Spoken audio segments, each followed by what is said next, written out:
selama ini sebenarnya kan Pak Jokowi kan memang nggak punya partai. Partainya kan punya Bu Mega kan gitu kan.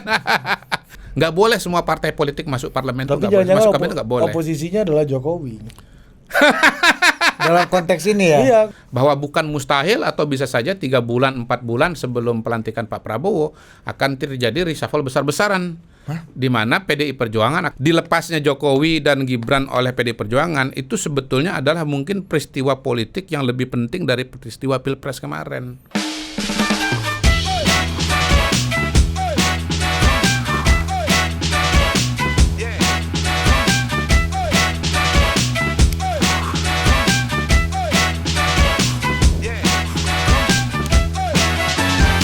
Sionona Campadede.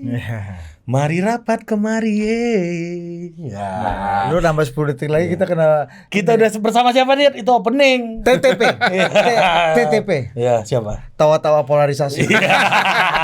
Kasih dulu. Tapi gua lihat sudah ada yang lebih beracun loh tawanya. Siapa? JW. Oh, JW emang enggak Pak ketawa. JW nggak ketawa. Umpatannya yang beracun. Umpatan yang beracun, Iya, ya. tapi Bukan kalau ketawanya. ketawa Anda Tapi lebih ketawanya racun. hehehe gitu. Tapi Iya. apa? Gimana gitu loh. Iya. Jadi Hati. Jadi kita ketemu sama orang ngomongin JW itu Pak Yusuf Wanandi Iya, ya? Pak Yusuf Wanandi salah satu konseptor dalam ASEAN katanya. Betul. Konseptor dalam ASEAN ini, dalam pelaksanaan ASEAN dia konseptor think tanknya katanya. Oh gitu. Itu apa maksudnya? Mengumpat dalam bahasa Kamboja, Myanmar dan lain-lain. Tahu dia. Iya. Iya kan, bahasa Brunei. Tapi benar itu ASEAN itu konseptornya kan CSIS Jakarta ya, yang pendirinya adalah salah satunya Pak Yusuf Wanandi. Iya, ada Malik itu kan the first generation kan. Iya. Keduanya itu kan Yusuf Iya, Wanandi dan lain-lain kan. Makanya CSIS Indonesia Jakarta itu, saya sebut Jakarta ya karena CSIS ada juga di Washington. Betul. Namanya persis sama. Lambangnya pun sama. Ya itu networkingnya di ASEAN memang luar biasa. Menurut gua nggak ada saingannya lah kalau bicara think tank apalagi swasta di Indonesia sampai sekarang. Jadi think tank itu industri apa Pak? Ya itu perkibulan itu semuanya. Tapi kan Mas Anies itu kan di forum-forum internasional paten Pak, bicara di Chatham House, di Brookings. Alah itu kan gua kerjaannya begini-begini aja, itu kibul semua itu. Gua kan juga bikin itu. Gua kan bertahun-tahun gua bikin itu.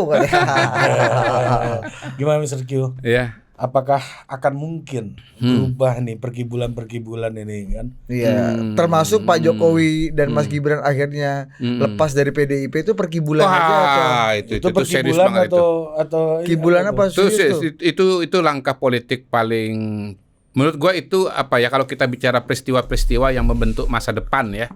Membentuk masa depan Indonesia 5 tahun ke depan atau bahkan sampai 20-25 tahun ke depan itu mungkin peristiwanya adalah pernyataan dari PDI Perjuangan bahwa Pak Jokowi dan Mas Gibran tidak lagi di PDI Perjuangan. Nah, kenapa itu penting? Karena menurut gua itu mengubah semua langkah-langkah politik ke depan. Langkah-langkah politik ke depan. Menurut gua selama ini Pak Jokowi dan Mas Gibran itu ya boleh dibilang sebetulnya menahan banyak langkah-langkah politiknya karena masih dianggap bagian dari PDI Perjuangan.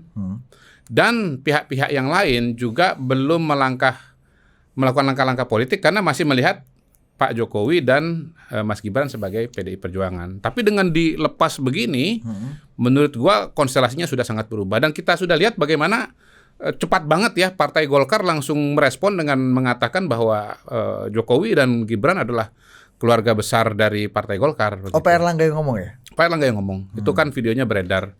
Golkar versi lain juga merasa bahwa punya peluang juga di Golkar. Banyak tokoh-tokoh Golkar yang menyambut dengan gembira ya kemungkinan bahwa Jokowi dan Gibran itu di Partai Golkar. Dan sebetulnya kalau bicara saham ya, balik lagi bicara saham atau bicara langkah-langkah ekonomi, Catur dong. Catur. Iya, tapi analogi yang kali ini agak susah untuk catur. agak susah ya. Jadi paling gampang itu dianalogikan dengan saham. Ya. Jadi kan begini, Pak Jokowi ini kan adalah tokoh yang sebetulnya masih sangat populer di Indonesia. Survei terakhir dari Indikator kan 77,5% tingkat kepuasannya. Lalu Mas Gibran, Pilpres kemarin dia menarik suara orang muda. Dia adalah wapres yang masih sangat muda, usia 36 tahun, lalu kemudian ya 5 tahun 10 tahun ke depan bisa tetap jadi wapres, bahkan 10 tahun ke depan bisa jadi presiden untuk periode 10 tahun ke depannya lagi. Jadi Mas Gibran ini saya lihat sebagai salah satu bintang penjuru ya, bintang penjuru dalam politik Indonesia 20 tahun ke depan loh. Nah, oleh PDI Perjuangan aset yang bagus ini itu dilempar, dibuang gitu. Jadi sebetulnya secara kalkulasi politik ini menurut saya sih blunder besar Kalau sekali. saya sih lebih suka mengambil analogi Sintayong yang dilepas oleh Korea ini kan, Mr. Q kan. Sintayong ya? Iya, dilepas sama Korea, melatih timnas ngalahin Korea kan. Ngalahin Korea. Ya. Tapi Sintayong ini kan baru masuk ke babak semifinal kan. Kalau Pak Jokowi itu udah juara, itu udah juara. Jadi bertahan. STY ini belum bisa kita bandingkan. Belum. Iya, Masih Pak lebih Jokowi jago. ini kan bisa mengantarkan Pak Prabowo menjadi presiden kan. Jadi kalau STY itu baru mirip-mirip analoginya dengan Jokowi, kalau bisa mengantarkan Juara. Indonesia jadi juara Piala Asia U23. Kalau juara U23 ini Chief Erick Thohir baiknya fokus di sepak bola aja bikin. Karena bisa melenting, terbukti kan. Janganlah. Nggak fokus aja melenting, apalagi kalau fokus. Mr. Q. jangan. Justru dengan kalau misalnya juara nanti ya kartunya Bang Erick Thohir dalam konstelasi politik Indonesia justru makin kuat dong. Oh, gitu. Iya dong. Ya, Itu harusnya malah kan kartu biar truf itu nanti. bisa lebih fokus. Hah?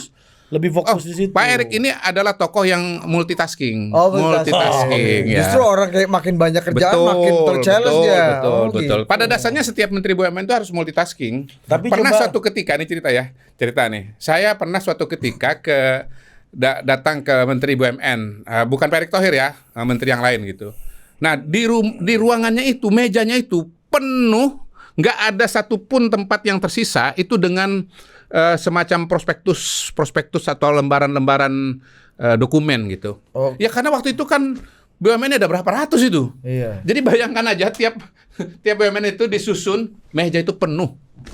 Jadi seorang menteri BUMN itu otomatis harus orang yang punya kemampuan untuk Iya. Iya kan, multitasking. Kirain tapi itu biar bukan CV ini kita nih. bisa kurangin bebannya Pak Erick juga. Jadi di sepak bola lebih fokus. Iya, beliau. tapi dalam kacamata dalam kacamata yang mengangkat Pak Erick Thohir menurut gua Iya. Iya. justru dia akan Atau ya diberikan tempat. kalau masih diberi tempat yang masih berhubungan sama olahraga, Menpora oke lah. Jangan itu. Kalau jadi Menpora nggak bisa jadi ketua PSSI bro. Iya. Oh, iya, ya. Nggak bisa. Iya, Kan iya. Pak Zainuddin aja Amali kan harus iya, mundur. Iya kan kalau sudah kalau menteri olahraga juga apa gunanya? Atau ke Menkop. Kenapa Kemenko? Cocok kan. Iya. Dia kan mau mengindustrialisasi sepak bola. Kok berhasil? Ya. Cocok. Iya, iya. Orang Barcelona itu Ya, kok menteri perindustrian aja kalau gitu. sahamnya punya supporter Iya, Barcelona iya. kan. Tapi kita balik lagi ya soal apa tadi peristiwa-peristiwa yang mengubah masa depan Indonesia. Menurut gua ini salah satu peristiwa yang betul-betul akan mengubah masa depan Indonesia. Setidaknya pertama-tama secara politik. Tapi apa yang mengagetkan dari berita ini sama Mas kayak Arkil? ini enggak? Pak SBY dilepas Bu Mega dulu itu sama enggak kira-kira? Oh beda. Yang tahun berapa nih? 2004. 2004 tahun Kan 2004. merubah lanskap juga tuh politik Indonesia. Iya. Bukan PDI, Pak SBY. Iya, tapi Pak SBY bukan PDI kan ya, bukan ini PDI. kabinet. Betul. Beda lembaga aja. Betul. Oh, beda. Jadi kalau misalnya begini, kalau Ke Pak Prabowo dilepas sama Golkar kali ini. Jadi kalau Pak Jokowi ini bagian dari PDI Perjuangan, maka PDI Perjuangan itu akan mendapatkan benefit elektoral ya dari keberadaan Pak Jokowi di sana. Mungkin kalau nggak ada Pak Jokowi di PDI sama sekali 2024 ini, mungkin suara PDI lebih rendah lagi loh. Dan jangan lupa sebelumnya tahun 2014 itu kan terjadi kenaikan suara PDI. Tahun 2019 kenaikan suara PDI. Kalau nggak salah 2009 itu PDI di angka 14% kalau nggak salah itu. Dia 14. Ini dianggap Pak Jokowi udah berjalan dengan PDI masih menang pemilu. Iya, karena ada Pak Jokowi di situ. Ya, tapi Kan saya bilang bayangkan Udah- kalau tidak ada Pak Jokowi tahun 2024. Menurut saya ceritanya bisa berbeda loh. Tapi kan orang udah tahu nih udah pisah ranjang ini. belum cerai secara definitif sih. Iya, kalau Tahu udah talak tiga lah. itu kata Ya, tapi kan- elit politik tapi bukan kan- rakyat. Oh, rakyat taunya PDI masih Iya. Jokowi. Masih karena gimana iya. pun menterinya masih Iya, PDI, betul, kan? betul, Iya, betul. iya, Ya. Menterinya Pak Jokowi masih Betul, banyak PDI betul, kan betul. gimana pun gitu. Nah, yang kedua, bayangkan kalau misalnya Pak Jokowi pada hari ini karena sudah dilepas, udah bebas transfer istilahnya, Free agent. udah free agent ya, Iya. udah bebas transfer, udah free agent, dan itu diambil oleh partai politik tertentu begitu. Nah, partai politik yang mengambil kan banyak yang mau pada hari ini. Tapi gini, Mr. Q ini harus kita luruskan dulu. Saya lanjutin dulu ya argumentasinya ya. Perspektif kita soal diambil ini. Kenapa? Pak Jokowi yang diambil apa Pak Jokowi yang mengambil? Nah, itu loh. Ya, gini, pertama-tama kan partai politik ini kan ingin ya punya tokoh yang populer, tokoh yang kuat baik pada masa kini maupun pada masa depan. Nah, Pak Jokowi kalau ditarik oleh Golkar misalnya atau ditarik oleh Gerindra misalnya, maka dia menjadi tokoh yang sampai ya paling nggak 6 bulan ke depan masih menjadi pusat perhatian dan menjadi pusat dari dinamika kekuasaan yang terjadi di Indonesia. Oh, jadi posisinya Pak Jokowi yang diperebutkan ya? Kalau menurut saya begitu. Pak Jokowi itu bukan merebut, dia tuh diperebutkan. Dia tuh tinggal ilhamnya dari mana gitu loh. Sholat istiqoroh. Mau pilih yang mana nih gua? Iya, pasti banyak partai yang ingin. PAN aja kan juga mengatakan bahwa Pak Jokowi dan PAN itu adalah keluarga besar. Itu. Tapi ada yang bilang gini, Mr. Q, satu partai yang jualan A sampai Z-nya, hulu sampai hilirnya soal Jokowi aja, bahkan manifesto partainya adalah Jokowisme aja, nggak masuk Terjungkal. parlemen barang ini. Oh ya, itu kan begini. Itu kan sebetulnya tidak berada pada sebuah ruang hampa ya, tergantung juga bagaimana strategi komunikasi, berapa panjang waktunya dan seterusnya gitu. Jadi ya itu bisa jadi Meskipun satu. ada kenaikan signifikan Ya, juga di itu suara bisa ya. jadi satu contoh. Tetapi paling tidak begini, saya melihatnya Pak Jokowi dan Mas Gibran ini tetap sebagai sebuah aset. Kalau menjawab pertanyaan yang tadi itu jangan-jangan ya karena belum putus tadi hubungan antara Pak Jokowi dengan PDI. Jadi ini Loh iya. ini ibaratnya akta cerainya udah Loh, keluar lah gitu ya. Iya, jadi pemilih-pemilih itu belum geser dari PDI ke PSI karena Akta cerainya. sertifikatnya masih PDI. Rakyat tuh masih taunya masih PDI. Dan relawan-relawan Pak Jokowi yang di PDI kan udah keburu daftar yang Loh, caleg iya, dulu kan. Ya, sertifikat apa BPKB-nya nih belum balik nama nih, masih di sekolah Coba aja uji coba nih nanti tanpa ada Pak Jokowi. Lalu ada partai yang mengkampanyekan Pak Jokowi misalnya atau Mas Gibran nanti ke depan.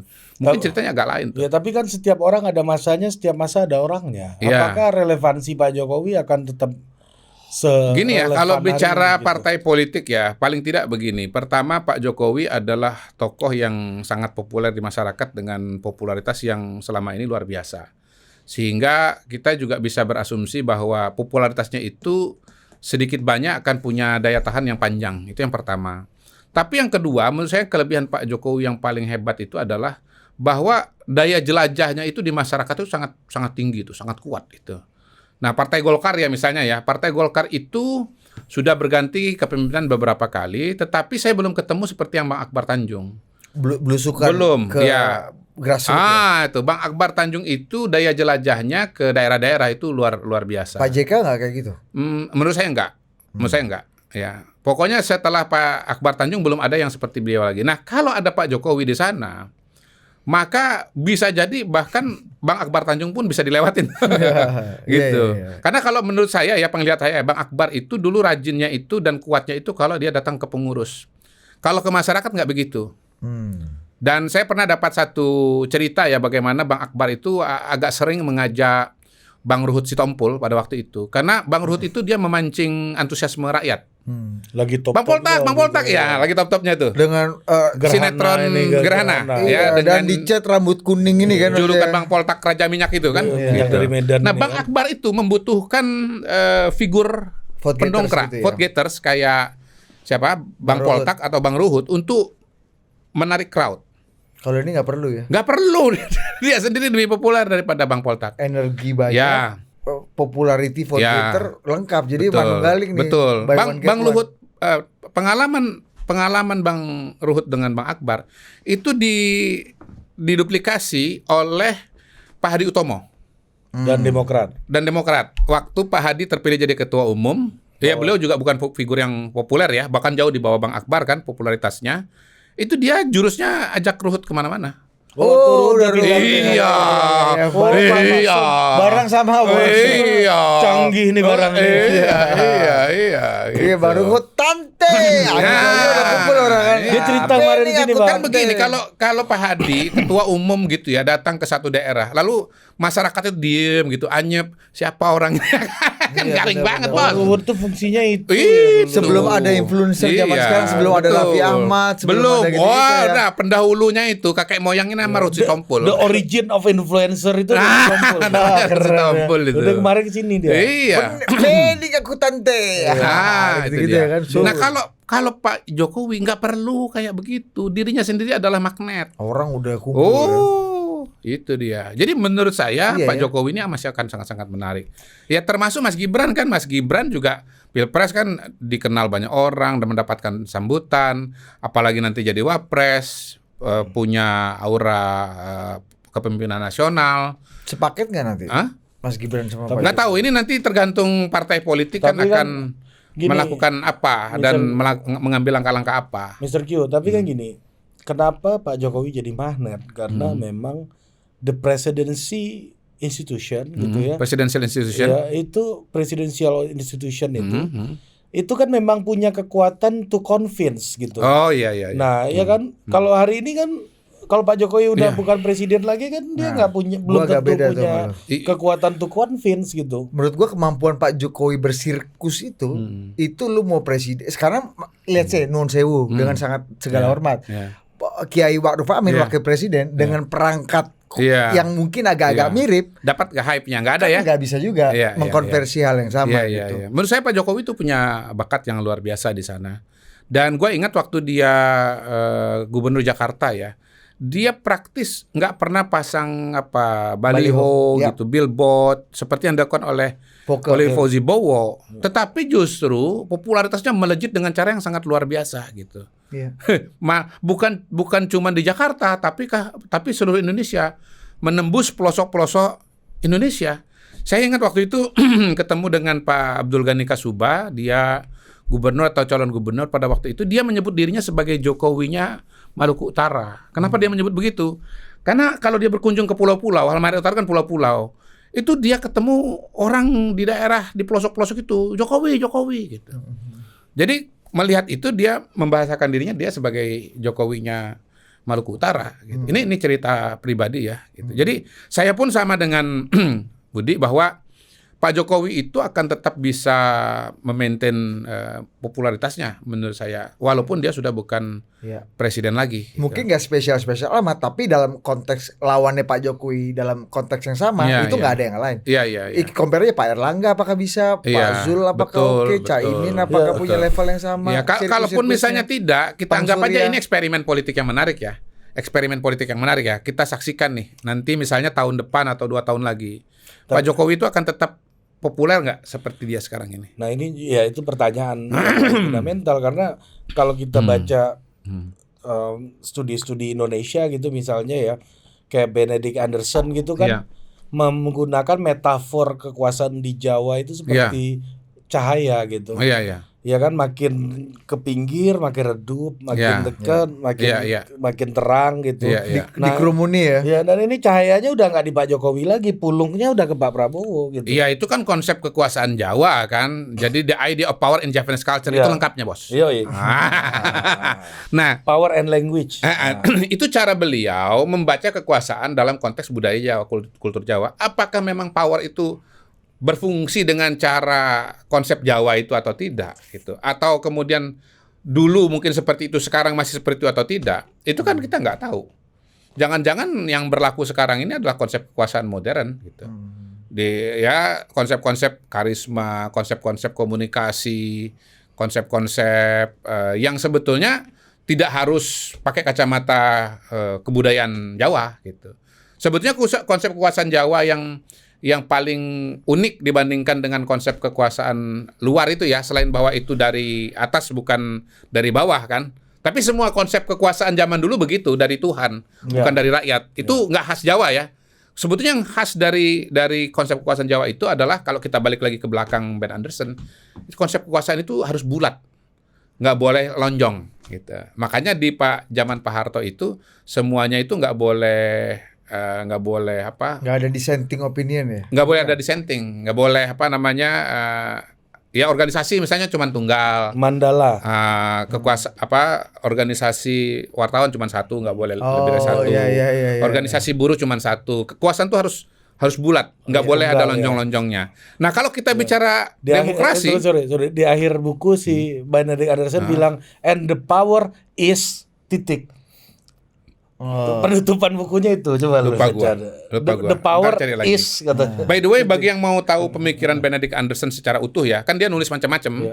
Itu baca bukunya Fedi Hadis. Jadi Fedi Hadis itu pernah nulis buku pendek yang merangkum semua pemikiran-pemikiran dan tulis-tulisannya Ben Anderson. Itu Diekstraksi oleh Ben Anderson. Menarik. Ya, itu nggak tahu bukunya masih bisa ketemu apa Iya, enggak. itu di Tokopedia biasanya nemu tuh gitu. Iya, fotokopian tadi. Iya. Nah, lanjut. Stensilnya. Iya. Kekuasaan tunggal. Kekuasaan itu tunggal. Nah, kan kalau kita bicara demokrasi kan nggak bisa bilang begitu. Justru kita sekarang ini mengatakan kekuasaan itu nggak boleh tunggal-tunggal amat. Justru dia harus ada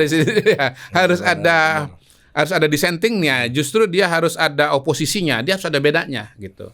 Karena mekanisme checks and balances, kemudian mekanisme untuk menghasilkan kebijakan publik yang terbaik, ada tesa antitesa, ada dialektika di sana gitu. Dan yang paling fundamental secara sosiologi dan psikologi sosial adalah bahwa seberapapun Anda kerja bagus, itu nggak mungkin memuaskan kepala manusia di Indonesia ini atau kepala rakyatnya yang begitu banyak gitu loh.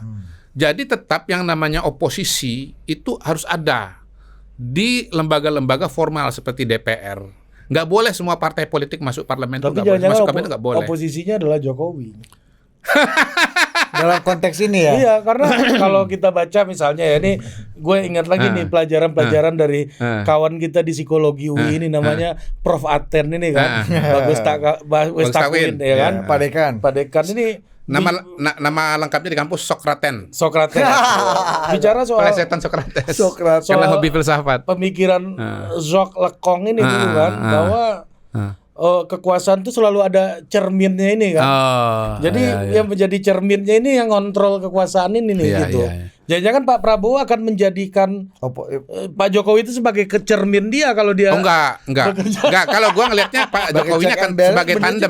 Pak Jokowi sebagai tandem. Artinya nggak check and balance sebagai tandem. Iya. Karena yang kita bayangkan adalah Bu Megawati yang melakukan check and balance. Itu dia. Jangan-jangan lebih akrab Bu Mega. Yang akan jadi sama Pak Prabowo. Yang akan jadi cerminnya adalah Bu Mega, PDI Perjuangan. Jadi bukan Pak Jokowi. Bukan Pak Jokowi akan jadi tandemnya Pak Prabowo. Dalam pemilihan ke depan. Pak Jokowi ke depan akan lebih kuat mana, Mr. Q? Pak Jokowi dan Bu Mega. Itu pertanyaan yang menarik. Itu termasuk peristiwa-peristiwa yang menentukan masa depan itu. Gitu. Menurut saya itu yang sedang kita lihat pada hari ini. Nah kalau bicara itu ya, pernyataan Pak Prabowo kemarin di PBNU menurut saya penting.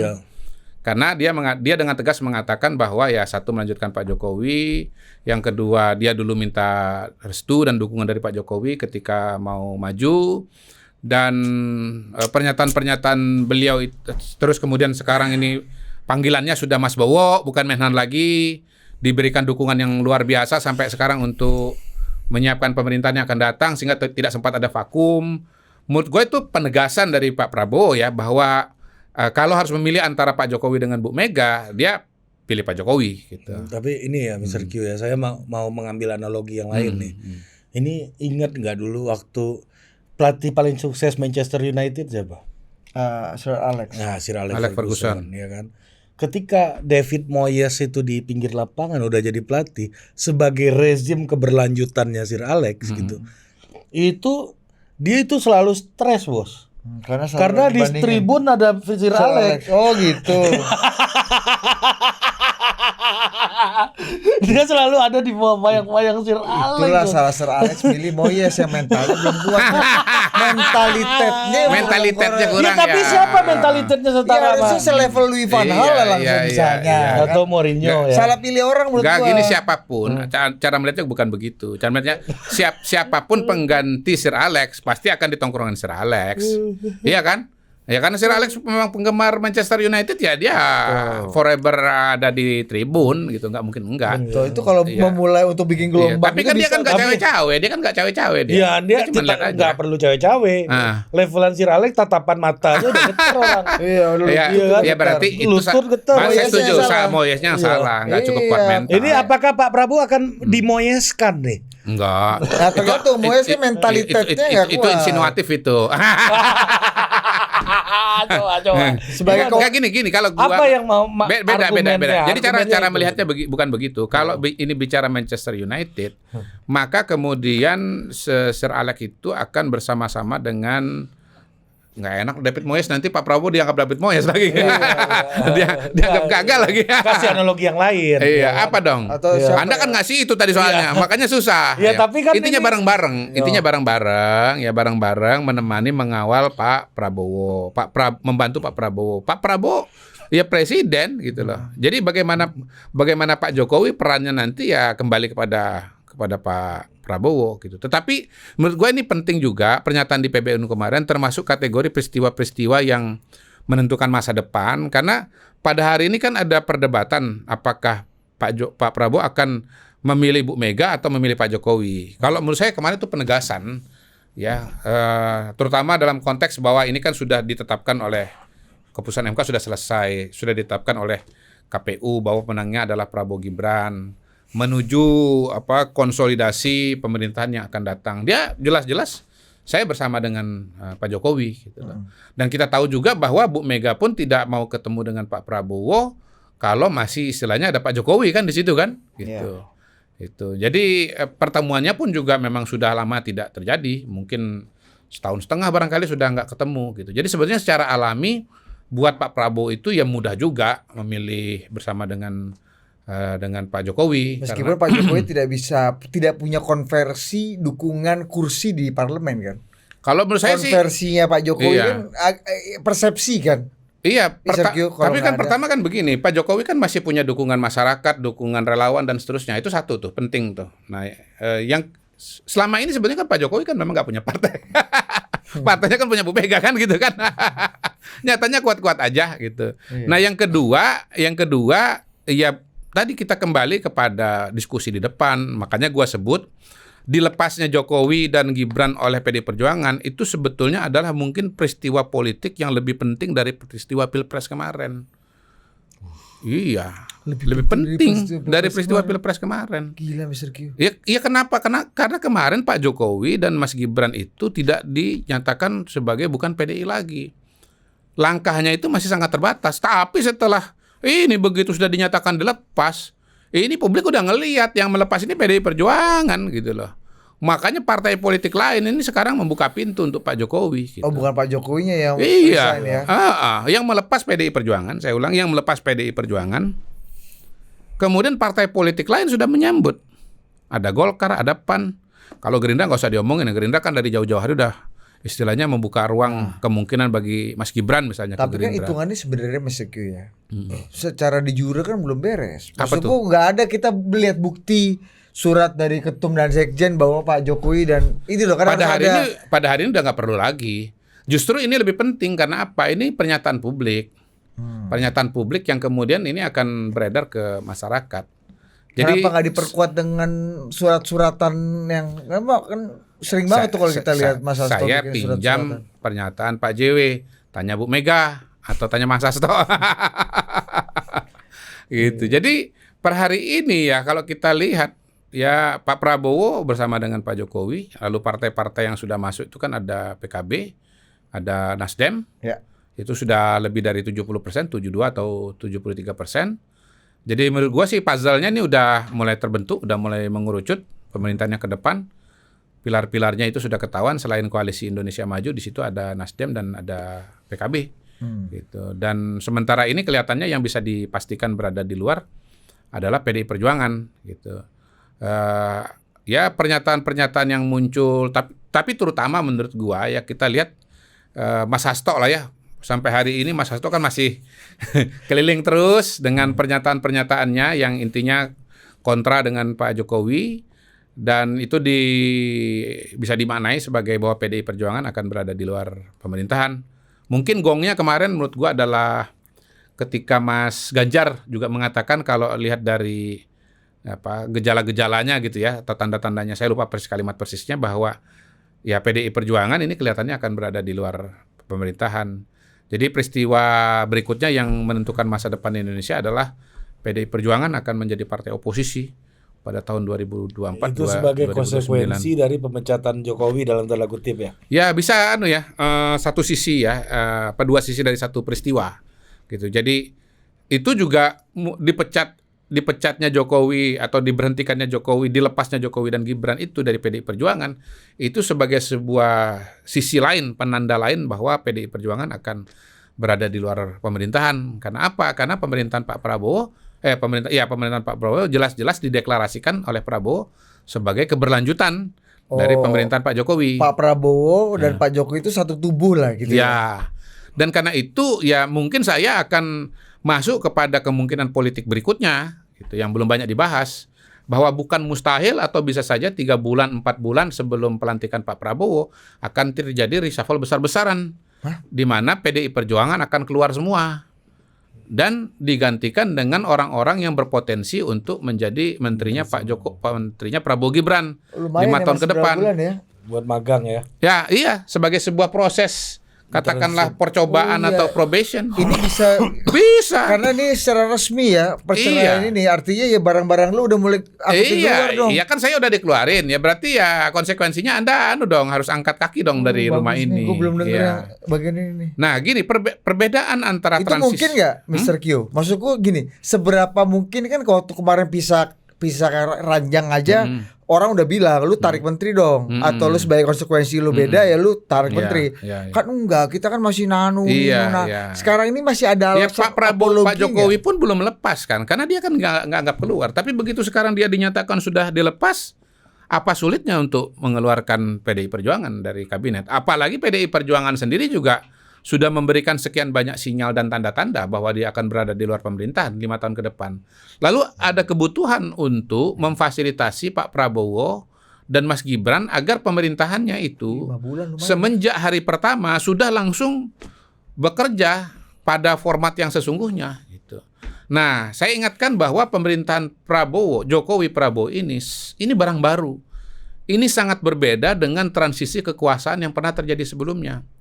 2004 dari Megawati ke SBY. Sama nggak partainya? Beda.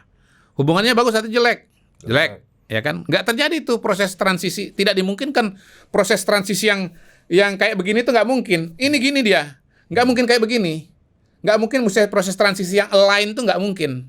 Yang terjadi itu adalah patahan, ya. Ada gap di situ, ada vacuum of power di situ. Masih beruntung karena Pak JK dan Pak SBY adalah dua menko-nya Bu Mega. Masih beruntung lah. Jadi tahu betul nih apa yang sudah terjadi. Belajar sebagai menteri. Maksudku ada aklimatisasinya. Tapi mari kita ingat pada waktu itu kan ada keputusan yang diambil oleh Bu Mega, keputusan besar menjelang masa berjabatan, yaitu menunjuk Panglima TNI. Ria Mizar Triakudu. Itu kan tidak difasilitasi oleh Pak Prabowo, oleh Pak SBY. Pak SBY milihnya Endriarto. Diperpanjang Endriartono Sutarto. Gitu. Kalau kata Bu Titi Puspa apa nih Pak Ria Wizat? Pak Mengkudu. Iya, Pak Mengkudu. itu kan terjadi putus itu kan. Nah, 2014 dari SBY kepada Jokowi beda partai pula. Ya mungkin antara SBY dengan Jokowi tidak ada hubungan masalah pribadi. Tetapi kembali rivalitas lama SBY dengan Bu Megawati, dan itu putus juga. Karena Pak Jokowi wajah Bu Mega lagi ya. Makanya diperlukan sebuah institusi yang namanya rumah transisi pada waktu itu. Sebuah institusi namanya rumah transisi. Sekarang perlu nggak rumah transisi? Nggak perlu, Bos. Kabinet itulah rumah transisi. Kabinet itu adalah rumah transisi yang sesungguhnya, bukan hanya secara teoretik ya, tetapi rumah transisi yang sesungguhnya. Ya, dan lebih tepat istilahnya bukan rumah transisi, rumah sinkronisasi. Ya, transisi itu dari barang lama ke barang baru. Ini kan barang keberlanjutan ini. Sinkronisasi aja. Apa-apa yang sudah dikerjakan mau dilanjutkan. Ada porsi-porsi yang dimodifikasi. Ada program-program baru yang ditambahkan. Misalnya makan siang gratis. Kemudian program-program ya intinya balik lagi. Ada yang melanjutkan. Ada yang sinkronisasi. Mungkin porsinya naik turun. Dan ada juga yang baru, tapi yang baru ini pun sudah bisa disiapkan dari sekarang gitu. Karena itu gagasan adanya reshuffle kabinet 3 bulan sebelum pelantikan Pak Prabowo itu sebetulnya ya ide kita lah yang kita lempar gitu ya untuk dipikirkan dan dipertimbangkan. Untuk transisi yang smooth ya. Iya ya. Ini transisi. Misalnya nih ya, menteri yang misalnya yang dijabat oleh PDI Perjuangan, menteri koperasi misalnya. Siapa misalnya? Misalnya menterinya Ari misalnya gitu. Ari ya selama 3 bulan menjabat sebagai Menkop. Emang Kak Teten PDI Kang? PDI dia, KTA. KTA. Dia diganti dengan Ari misalnya. Ari 3 bulan menjalani. Pak Prabowo serak ini lanjut. Tapi kalau nggak serak ya ganti aja lagi. Namanya karena probation udah dicoba, kan? Paling nggak. Iya udah dicoba gitu loh, probation. Tapi begitu dilantik sebagai menterinya Pak Prabowo, udah langsung on itu, nggak ada jeda-jeda lagi. Karena dia udah menjalani selama 3 bulan. Di kepalanya adalah Mensos. Programnya Presiden Prabowo ya. Iya. Mensos misalnya Budi Adiputro misalnya jadi Mensos. Hah? Menggantikan Bu Risma ini. Menggantikan Bu Risma misalnya. Kelola bansos ini. Iya. Jadi ini salah satu ruang kemungkinan yang tidak dimungkinkan atau oleh situasi dan kondisi pada tahun 2004 dan 2014, tapi dimungkinkan pada masa 2024. 5 bulan. Iya. Quite enough ya. Bayangkan ya kalau misalnya yang menang itu Anies Baswedan, nggak mungkin kita bicara kayak begini. Dia akan terjadi patahan-patahan seperti sebelumnya. Ya tagline-nya aja perubahan. Iya, SBY Mega SBY, SBY Jokowi, akan terjadi patahan-patahan seperti itu. Bahkan beberapa program kan nggak dilanjutkan. Gimana caranya ini nggak dilanjutkan? IKN stop. IKN stop. Tapi kalau Pak Prabowo kan sudah berpikir tentang kegiatan-kegiatan yang akan dilaksanakan di IKN, pengembangan IKN dan seterusnya. Itu. Jadi ya, betapa berbedanya situasi kita sekarang ini kalau misalnya Pak Anies yang menang. Gitu. Nah, jadi kita yang ketiga PDI Perjuangan kemungkinan berada di luar ya. Jadi call to actionnya adalah reshuffle kabinet ya. Menurut saya itu menurut saya sangat. Sekarang Pak Jokowi mempertahankan apa lagi sih? Itu menurut Mr. Q atau informasi? Nah, menurut saya sih ini ide. Kalau syukur-syukur ide terjadi aja, ya berarti tepat analisanya. Enggak, ini bukan prediksi ya, jangan salah ya. Ini aspirasi. Ini gagasan aja lah. Ya, bukan aspirasi juga. Aspirasi gagasan kan Mr. Q atau harus dilaksanakan. Gagasan Mr. Q atau gagasan orang yang minta untuk Mr. Q diseminasi? Gagasan Mr. Q. Gagasan Dia Mr. Q. menjadikan aspirasi ada orang lain. Dia menjadikan ini sebagai gagasan aspirasi. Mr. Q yang kemudian menjadi aspirasi orang lain. Patut juga ya. Ini bisa jadi topik ini nih, diskusi TV depan nih. Betul, karena udah cerai resmi ya. Udah cerai resmi dan sudah berada di luar. Sudah cerai resmi, sudah berada di luar. Iya. Dan PDI bingung juga ya. Gini, Oke, sekarang kita bicara kabinet sekarang, bicara parlemen sekarang.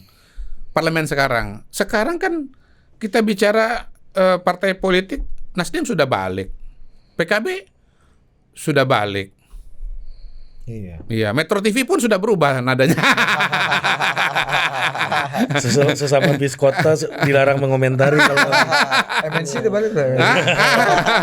MNC belum. Kebetulan memang nggak ada kursi juga di parlemen. Kalau MNC bukan bis kota. Iya. Jadi pada hari ini kalau misalnya reshuffle kabinet terjadi, partai politik yang berada di luar pemerintahan, yang oposisi di DPR, itu ya praktis tinggal PDI dan PKS. Nah, PKS ini menurut saya kan 50-50 masih. Menurut saya loh. 70-30. Kalau itu bukan 50-50, Pepti itu. Pepti itu mana 70-30. Iya. Kalau saya sih punya melihat kecenderungan ya PKS bisa jadi juga akan ada peluang ke dalam. Nah, kalau PKS ada peluang ke dalam, maka kemudian kan PDI kan kursi parlemennya kan 18%. Gila. Lalu kemudian bisa nggak misalnya tidak bersetuju dengan kebijakan pemerintahan karena menterinya sudah di-reshuffle? Ya nggak bisa lah. Karena kalau voting kan kemudian 80% kan sudah setuju gitu loh. Jadi sebetulnya secara kalkulasi politik di parlemen, kalau ada reshuffle kabinet, menurut saya per hari ini sudah aman lah. Sudah aman. Menurut saya sudah mengerucut lah. pada hari ini pola-pola pengelompokan politik Indonesia itu sudah mengerucut. Itu kalau di tingkat nasional. Nah, ini pertanyaan. Ya. Apakah kan kebersamaan Pak Jokowi dan Pak Prabowo ini kan perlu diuji gitu. Di pilkada nanti gimana kira-kira? Sorry, gue potong izin sebentar. Sebelum ke pilkada kan ini topik baru lagi.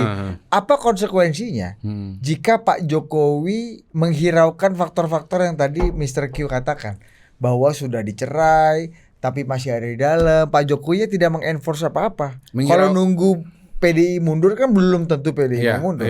Tapi kan Pak Jokowi punya hak untuk mengenforce itu.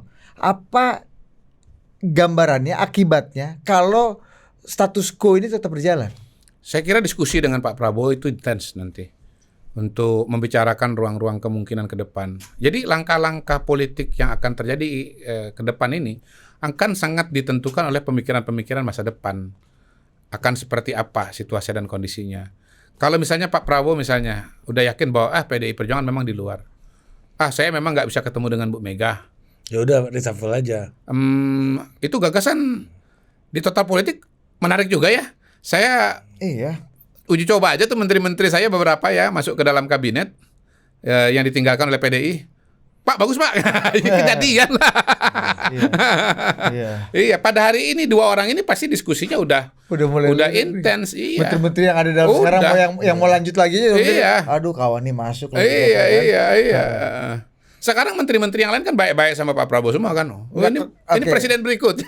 Kalau PDI tadi Pak Jokowi menghiraukan apa yang aspirasi Mr. Q atau aspirasi orang yang didiseminasi sama Mr. Q.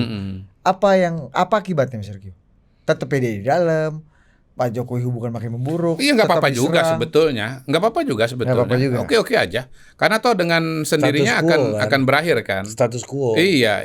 Nah ini kan yang disebut oleh gagasan Mr. Q yang kemudian jadi aspirasi ini kan langkah akselerasi. Ya tapi kan saya mau bilang begini lah. Makasih. Iya kan Mr. Q kan? Iya. Tapi kan saya mau bilang begini juga. Mau bilang begini sama Pak Jokowi. Kalau misalnya Pak Jokowi mendengarkan. Pak Jokowi itu kan sudah dianggap masa lalu oleh teman-teman PDI Perjuangan. Ketika bicara mengenai bagaimana kemungkinan pertemuan Pak Jokowi dengan Ibu Mega. Ngapain dipikirin, Pak Jokowi kan outgoing presiden. Pak Jokowi kan masa lalu gitu. Udah ketemu aja dengan pengurus ranting. Ngomong-ngomong kita dikoreksi banyak loh. Ranting itu bukan kecamatan. Tapi ranting itu desa. Oh gitu. Desa. Jadi Pak Jokowi ini disuruh ketemu dengan pengurus desa. Bahkan ketemu anak ranting itu adalah RW. Oh gitu. Kita tuh masih berasumsi itu camat. Makasih ya netizen ya. Itu. Iya. Berarti tapi kan ya kalau gua ngomong lebih ke bawah lagi. Sekarang apa gunanya Pak Jokowi mempertahankan menteri PDI Perjuangan? Kalau gua jadi jubirnya Pak Jokowi, gua ada jawaban tuh. Apa? Emang Pak Jokowi itu kerjanya ketemu rakyat kecil kok. Enggak perlu diajarin sama PDI. Cocok jadi jubir.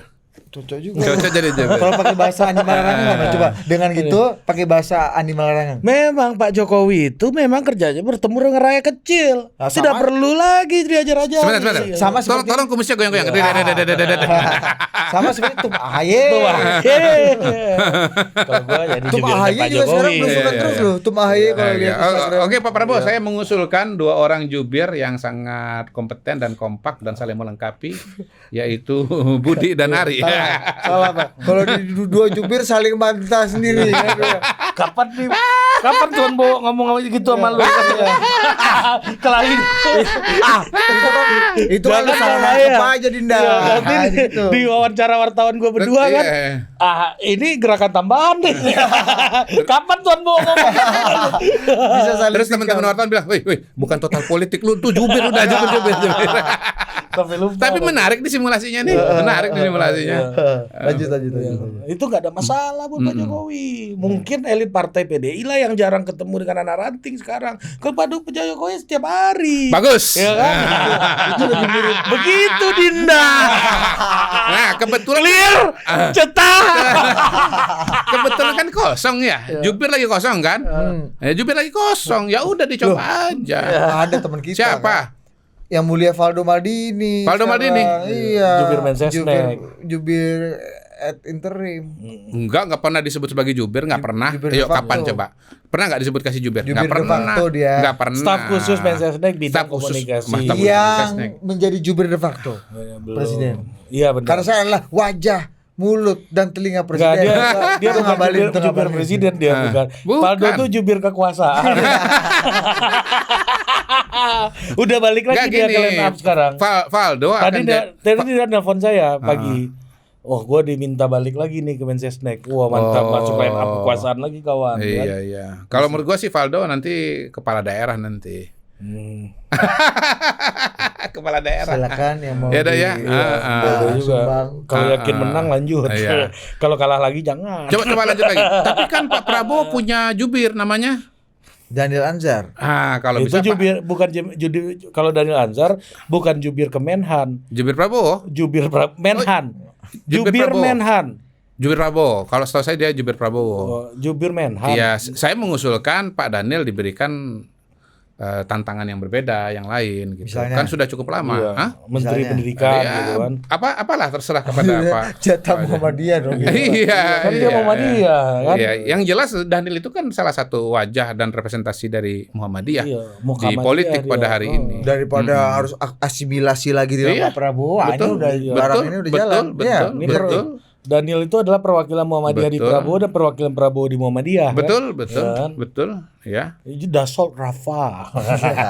Dia pernah 3 bulan di Prancis ini hanya untuk latihan menyebut Dassault Rafale gitu. Jadi gimana Bang pesawat Rafale? Aduh kamu ini salah. Salah, ini salah. Rafale nggak Yang benar? jelas. Dassault Rafale. Spesialisnya itu. Mate. Dassault Rafah. Oh iya. Ulang lagi coba. Dassault Rafah. Flexing. Lama-lama ketagihan flexing gitu kan. Tapi itu kemarin tuh sebenarnya apa namanya sayang sih menurut gua memang kayak kemarin tuh yang nanggepin Pak Hasto itu harusnya ada dari pihak kekuasaan juga kemarin. Ada ya. pengabalin. Iya, sih. masalahnya kan begini. Kemarin itu kan beliau itu kan jubirnya Menhan. Enggak. Iya, jadi apa istilahnya bagian dari Ini struktur enggak, birokrasi lah soalnya pemerintahan yang kita. nanggepin lebih banyak Mas Gibran kemarin. Ini kenapa serius? Serius. Menyusahkan. Iya, tikam-tikamannya serius, Mr. Q kawan nih kan. Gitu. Gitu. Jadi mantap juga. Nah, kita masuk ke Pilkada. udah masih ada pertanyaan lu. Enggak, itu Konsekuensi dari Kalau melanjutkan. Alex Ferguson dan David Moyes tadi Pak Prabowo Moyes Sir Alex di tribun. Ya berarti Pak Prabowo dipecat dong. Sabar bos. Itu kan lu bilang dengan Sir Alex ada di tribun sebagai lone wolf kan dia nggak punya jabatan apa-apa di MU kan. Iya, legend aja. Justru Gini, kalau bisa bicara- memicu ini. Kalau bicara instability. analogi sepak bola yang menurut gua mungkin yang lebih tepat itu Barca ya, Barcelona. Itu Dari kan Cruyff, Pep. Cruyff. Ah, Sama Cruyff. dari Pep. Udah dari mana Pep lah? Luis Enrique. Luis Enrique. Itu kan transisinya kan mulus kan? Enggak, banyak dulu Valverde. Banyak juga ya. Banyak pecatan dulu. Poinnya begini, poinnya adalah performance Barcelona di bawah pelatih baru setelah ditinggalkan Pep itu kan relatif masih bisa bertahan Ya. kan? Iya, punya warna. Sampai gua heran hebat bener ya Barcelona ini. Pelatihnya ganti-ganti tapi prestasinya tetap terus di papan atas terus gitu. Nah, oke Tapi kita kita ketum PSSI ganti Pak Erik langsung naik prestasi. Sebelum makanya lebih baik fokus di sebelum Pep Guardiola siapa pelatih Barcelona? Tuan Van Bule. Rijk. Hah? Iwan Bule. Pep Guardiola. Wawasan sepak bola kurang juga. Gua kira cuma wawasan Berarti gua kira keagamaan. keagamaan doang Kurang, yang minus. ya. Bukan Gua Louis tahu. van Gaal. Bukan Frank Rijkaard. Oh, Rijkaard ya. Berarti Iya. lama juga Pep ya. Terakhir prestasinya gimana? Bagus atau jelek? Bagus ya, champion juga. Iya, iya. Tapi kalah sama internasional. Iya. Masa sih ini Rijkaard lama juga berarti ya. Kawan ini ya. Taruhan Iya enggak, gue cuma mau ini aja. potong Lagi rambut. imajinasi. Jangan potong yang susah-susah kawan. Iya, Potong rambut. potong gaji enggak mau. Potong rambut. Oke, Mr. Q, kita Iya. masuk ke pilkada nih. Cocok. Ya. Daerah-daerah panas nih kan. Betul. DKI, Jawa Tengah, Jawa Timur. Ini Jawa Barat, Jawa Barat juga, Banten juga Banten. Jogja ada enggak? Jogja nggak ada pilkada bos. Ya kan tuh Allah yang milih Iya. kalau Jogja. Pulung Iya aja. kan? Pulung tadi the idea of power in Japanese Iya. culture tadi itu. Kan Bukan the idea aja, the idea in implementation. Iya benar. Kalau Jogja ini kan Mr. Q Bung Friend, bos. Betul. Sebuah hal yang diideakan langsung bisa diimplementasikan. No doubt ya. Power in. Kalau Pak Prabowo nggak ngambil Mr. Q jadi jubir ini lama-lama kan Sultan juga ngambil Mr. Q jadi Bos, Mr. Q Bung jadi Friend, kan? bos, Mr. Q jadi presiden ini itu 2 provinsi langsung separatis bos ya. Karena ketawanya memecah belah ini. Enggak, kan. tapi kalau Jogja ini Ngarso Dalem memang Mr. Q punya hubungan diplomatik agak bagus. Gimana? Iya kan, ada fotonya di ruangan, bos. Oh iya, kan nggak salah lu. Ya. Gue ingetnya sama yang Haji waktu Isam ada aja, bos. Jawa, ada Sunda kan ada fotonya Mr. Q. Gue ingetnya Mr. Q sama Haji Isam sama Refli Harun. Iya. Kan Mr. Q kan Berteman dengan semua. Kagama. Iya kan? Iya, itu yang foto dengan Ngarso Dalam itu pas besoknya mau acara itu apa? Disertasi. Oh, mau jadi iya. Oh, jadi disertasi cari backingan dulu. Gue udah tahu pola. Buat gagah-gagahan itu. Di PowerPoint dipasang dulu foto banget. Iya. Biar dosen-dosen UGM nih geter kan. Kalau bisa kalau bisa Bunga Ngarso Dalam itu hadir di depan ucapan selamatnya itu udah datang sebelum sidang. Kalau bunga itu Pak Jokowi dan para menteri. Iya. Itu bikin ngeper juga ya. Iya, bikin keram perut itu kan. Tapi Pak Pratikno ngirim bunga. Hah? Enggak, beliau kan salah satu yang di depan itu. Oh, ada Pak Presiden. Dewan Guru Besar. Tapi beliau yang ngomong begini, wah ini gawat nih, harus dilulusin, kalau nggak dilulusin gawat nih, karangan bunganya udah datang. Iya kan? Itu karangan bunga ini lebih kepada mobilisasi opini. Bisa jadi ini mus gerakan buka dulu bunga untuk Ahok ini. Sampai ke jalan-jalan itu melempar ruah nih bunga Mr. Q nih pasti nih.